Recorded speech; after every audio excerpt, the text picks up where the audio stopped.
Kay, welcome. Thanks for being here today. You're welcome. And look at us, we've got the same outfit on. It's very floral. So now you're a narrative therapist. First of all, what is narrative therapy? Well, it's really distinct from other approaches to counselling and therapy. There are many differences, but one of them is that we really see problems as stories that people get stuck inside of, rather than being the person. Oh, right. So, because when people have a problem, an emotional problem, or something they're worried about, it kind of takes a hold of a person, doesn't it? Yeah, exactly. And one of the things that we do is, in separating the person from the problem, enables people to really see that the problem isn't them. And then there are all these kinds of openings that appear where people start to see who they are irrespective of the problem. Okay. And then we're able to bring those abilities, those skills, those attributes to bear against the problem that they're dealing with. So give me an example of the kind of problem that a person could deal with using this approach. Well, really, any problem whatsoever. Awesome, I like the sound of that. We're problem solving today. Well, it's not problem solving so much as creating a story which overpowers the problem, so the problem kind of disappears. Ooh, now this sounds fascinating. So let's take an example and see how that would play out.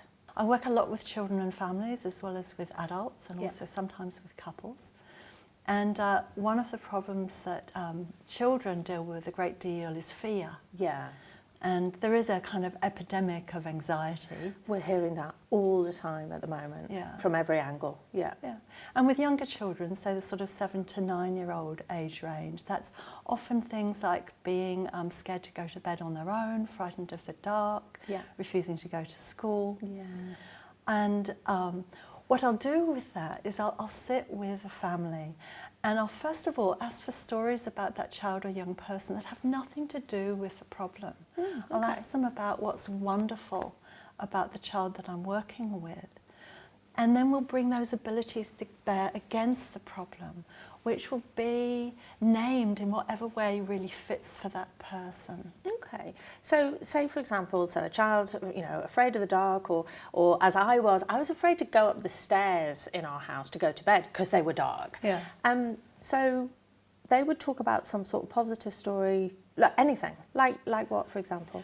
Well, for instance, I had a boy that wasn't going to school because he was feeling so anxious around social situations. Right. And what we did was, once I started to get to know him through the eyes of what was wonderful about him, is we zoned in on a particular part of what was wonderful about him, which was his bravery. And they told me a story of how he had pulled out one of his own teeth with a piece of string. Oh my God! And then also how he was when he broke his arm at a friend's house, and he waited really patiently for his mum to come and pick him up whilst he was in great pain. So then we started to think about how he could apply that bravery to what he was dealing with at school. Ah, fascinating. Because actually, even when you talk about being brave, you kind of feel differently, don't you? So that's an example of working with children. And how do you work with adults? Much the same way. What we're looking for is little threads of stories that can counter the problem story, and then we're growing those. Yeah. And there's a million and one examples I could give you, but this one's just come to mind. A 22-year-old who was feeling really depressed after his father made a suicide attempt. Oh, wow. And it turned out, when we really talk about what the problem was in his own words and experience, the problem was loneliness. Yeah. And after the suicide, he followed a kind of family adage of giving back to those who give and love you. But in doing that, he lost sight of himself.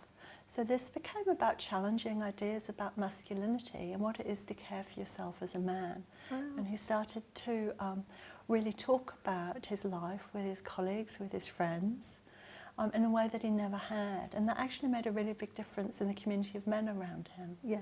So that's an example as well of a problem that's really socially contexted. The problem only could really live inside particular ideas of what it was to be male and be successful as a man. I can really hear, as you say this, that it's a story, yes, that's right. That, it could be interpreted a different way. Yes. And I guess that's true for all of us. We're interpreting the world in stories that shape our lives. Yes, and yet problems aren't talked about in that way. Yeah.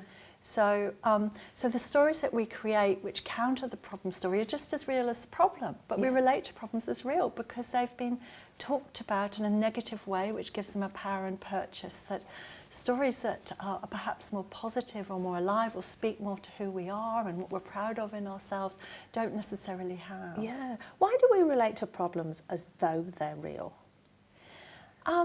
I guess that's because they have a lot of emotional charge, and we regard our emotions as being real, and I think it's having more significance than in fact they do. Yes. It's not that they're not important, but there's a long tradition in psychotherapy of thinking about emotions as being the primary force in our lives and what needs to change, and that's quite different in narrative therapy. Emotions are just accompaniment to the story, if you like. Yeah. So emotions can come and go and you could just observe them. Yeah, almost like the weather, really. Yeah. Again, not to discredit them, they play an important part, but the change doesn't come about through changing emotion or getting rid of an emotion. Yeah. So if a person is, feeling what they might call depressed, what would your one piece of advice for them be? Well, I don't have a one piece of advice. I absolutely wouldn't, because it absolutely depends on what that person tells me and how I come to know them. And actually, I don't give advice. That's another thing that's very different about narrative therapy, is I'm drawing on the other person's knowledges. My skill is in facilitating bringing forth somebody else's knowledges. So really, not my own. You have the answer to the problem yourself, really, don't you? Well, yes, except it hasn't been brought forth, and I facilitate that, bringing forth as a story which is more powerful than the problem story. Oh, I like that. A story that's more powerful than the problem story. Yeah, absolutely. Awesome. Thanks so much for joining us, Kay. Okay, thanks.